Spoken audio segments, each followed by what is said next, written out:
राधे राधे, जय Shri Krishna. Welcome to my channel. मैं हूं आपकी दोस्त सपना कंवर। आज मैं आपको गोपाष्टमी की विधि और इसका महत्व और पुरानी कहानी सुनाने जा रही हूं। आप सबको गोपाष्टमी की ढेरों शुभकामनाएं हों। कार्तिक मास की शुक्ल पक्ष की अष्टमी के दिन गोपाष्टमी का त्यौहार धूमधाम से मनाया जाता है।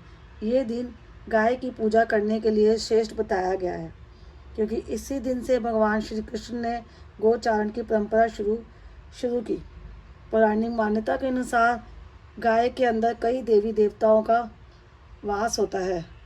जितने भी हमारे जो देवी देवता होते हैं सब गाय में ही विराजते हैं, तो इसलिए भी गाय की पूजा की जाती है गोपाष्टमी के दिन। कुछ लोग गाय की पूजा के साथ साथ इस दिन व्रत भी रखते हैं। जैसे सभी देव देवताओं का पूजन हो जाता है आज के दिन, पूजा करने से मनुष्य को सब प्राप्त होता है। जैसे हम तीर्थ स्थान में जाते हैं, पवित्र नदियों में स्नान करने जाते हैं, सिर्फ एक गाय की पूजा इस दिन अगर कर ली जाए तो हमें उन सब का फल मिल जाता है। अच्छा, और गोपाष्टमी के दिन ही गाय की अकेले पूजा नहीं की जाती, उनके साथ उसके बछड़े की भी पूजा हमें करनी चाहिए।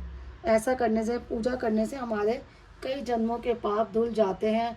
मथुरा, वृंदावन, नाथ द्वार, बांके बिहारी मंदिर और जितने भी उस स्थान की जगह हैं, सब जगह ये त्यौहार विशेष तौर पर मनाया जाता है। और गोपाष्टमी का पूरे भारत में हर्षोल्लास से मनाते हैं। गाय और बछड़े को सजाया जाता है, मेहंदी लगाई जाती है, माला पहनाते हैं, गाय के चरण धोए जाते हैं। उनकी पूजा करने से सुख, समृद्धि, आरोग्य और धन वैभव प्राप्त होता है।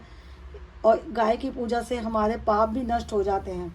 गाय की पूजा करने के बाद इनके थोड़ी देर के बाद वहाँ रुककर उसके पीछे पीछे भी जाना अच्छा माना जाता है। भगवान श्री कृष्ण ने तो ये भी कहा है कि इस दिन गाय की पूजा जरूर करनी चाहिए, और जो गाय की पूजा नहीं करता कृष्ण भगवान, वो सब चीज़ें पसंद भी नहीं करते। भागवत पुराण में भी वर्णित है कि राधा जी भी गाय चराने जाना चाहती थी, पर एक लड़की थी वो, तो उस वजह से कन्या को गाय चराने के लिए नहीं जाने देते थे। तो उन्होंने जैसे ग्वाले पोशाक पहनते हैं वैसी पोशाक पहन के वो भी एक बार गाय चराने गई थी, ऐसा विदित है भगवत पुराण में। और जब कान्हा जी जिद करने लगे अपनी माँ से, यशोदा मैया से, कि मैया अब मैं बछड़े चराने नहीं जाऊँगा, मुझे भी गाय चराने जाना है, तो उसकी माँ ने कहा ऐसे ही थोड़ी जाते हैं, पहले इनकी पूजा की जाती है। तो इस तरह से उनकी पहले सुबह पूजा करी, उसके बाद फिर कान्हा जी जाने लगे। तो उनकी माँ ने उनको पहनने के लिए पैरों में, जैसे हम लोग चप्पल पहनते हैं तो उनको जो पहनते हैं वो दिया। तो उन्होंने कहा नहीं, पहले मेरी गाय पहनेंगी तो मैं पहनूंगा।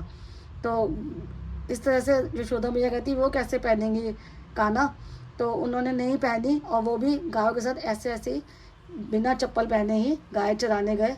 तो चलिए मैं आपको पहले दिखाती हूँ कि गाय पूजन के लिए हमें क्या क्या गोपाष्टमी के दिन सामान की ज़रूरत पड़ती है, उसके बाद पूजा की विधि बताती हूँ। गोपाष्टमी पूजा के लिए हमें पहले गाय चाहिए होगी। अगर आपके पास अष्टधातु की या पीतल की गाय है तो आप वो ले सकते हैं।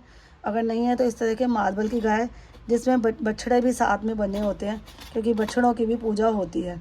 उसके बाद हमें एक एक दीपक जला के पहले ही रख लेना चाहिए, क्योंकि कोई भी पूजा होती है तो उसमें दीपक की सबसे ज़्यादा महत्ता मानी गई है। उसके बाद हमें जल चाहिए होगा, हम जल लेंगे। उसके बाद हमें हल्दी वाला जल चाहिए होगा, क्योंकि गाय को इस दिन मेहंदी भी लगाई जाती है, और हल्दी वाले जल से उनके चरण धोए जाते हैं, उनको स्नान कराया जाता है। फिर कच्चा दूध चाहिए होगा, उसके बाद सादे जल से स्नान कराएंगे। उसके बाद इनको हम तिलक लगाएंगे, हल्दी लगाएंगे रोली से, और हल्दी से तिलक करना है। इनको वस्त्र रूपी कलावा, अगर आपके पास वस्त्र है तो आप वस्त्र चढ़ा सकते हैं, क्योंकि इस दिन गायों को वस्त्र भी पहनाया जाता है। उसके बाद हम अक्षत चढ़ाएंगे तिलक लगाने के बाद। फिर हम धूप दीप करेंगे, तो ये धूप दीप है, आप इस तरह की धूप भी जगा सकते हैं, इसके ऊपर कपूर रख के। उसके बाद हमें भोग लगाने के लिए गाय माता के लिए मिश्री, गुड़, बताशा या केला या जो भी चीज़ आपने उनको चढ़ानी है आप वो ले सकते हैं पूजा के लिए। उसके बाद हमें गाय माता को भोग लगाने के बाद जल ज़रूर भोग में रखना चाहिए। किसी भी देवी देवता की पूजा होती है, या हम भी खाना खाते हैं तो पानी पीते हैं ना बाद में, तो उसी तरह से हमें जल भी भोग में उनको देना चाहिए। और फिर हमें आरती करनी चाहिए।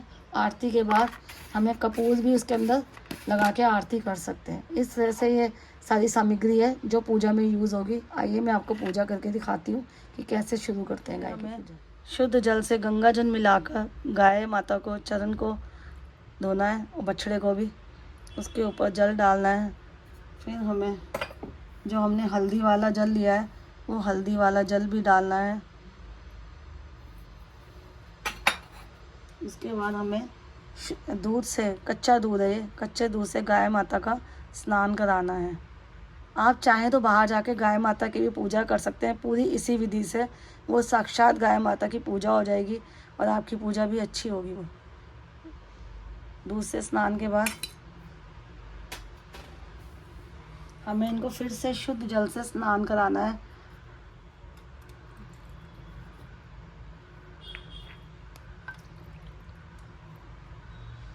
उसके बाद इनको पोंछना है अच्छे साफ टॉवल से। पहले हमने चौकी के ऊपर जो प्लेट रखी है उसमें हमें चावल का आसन देना है गौ माता को।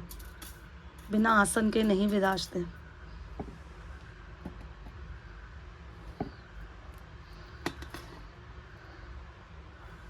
उसके बाद इनको तिलक लगाना है कुमकुम से और हल्दी से। आप चाहें तो गीला चंदन भी लगा सकते हैं।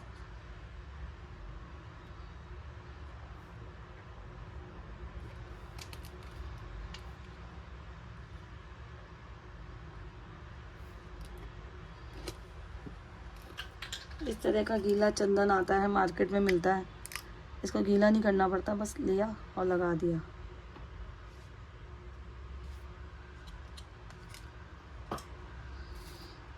उसके बाद गाय माता को हम अक्षत चढ़ाएंगे।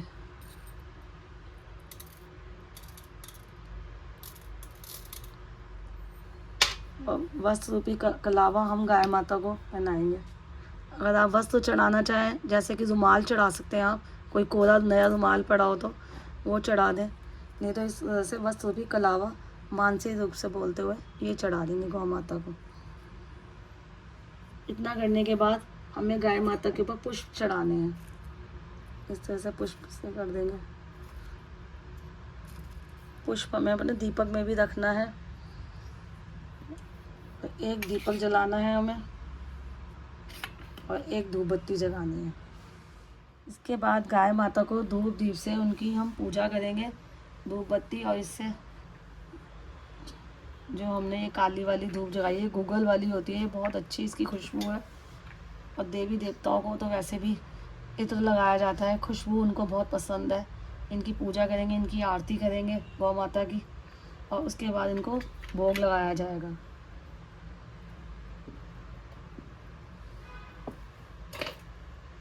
बताशे, गुड़ और मिश्री का भोग है और केले का भोग है। इतनी पूजा करने के बाद हम इसके आगे हाथ जोड़ के प्रार्थना करेंगे कि हे गौ माता, हमारे घर में कभी किसी चीज़ की कोई कमी ना हो, सुख समृद्धि बनी रहे और सब खुशहाल हो। और मैं तो ये भी विनती करती हूँ गौ माता के आगे कि जो भी मेरा चैनल देखते हैं उन सबके घर में भी सुख समृद्धि बनी रहे और हमारे भारत का कल्याण हो, देश तरक्की करे। और उसके बाद लास्ट में उनके ऊपर दक्षिणा रख देंगे, जो कि हम बाद में किसी मंदिर में दे सकते हैं। और जो हमने भोग लगाया है वो गौ माता को जाके खिला सकते हैं, रोटी ले जाते हैं गुड़ डाल के। इसके साथ हम बाकी भोग का सामान जो भी हम चढ़ाते हैं वो चढ़ा सकते हैं। और जोत के अंदर ही हमें कपूर भी जगा देंगे, कपूर की जोत भी हो जाएगी ये गौ माता के लिए। राधे राधे, जय श्री कृष्णा।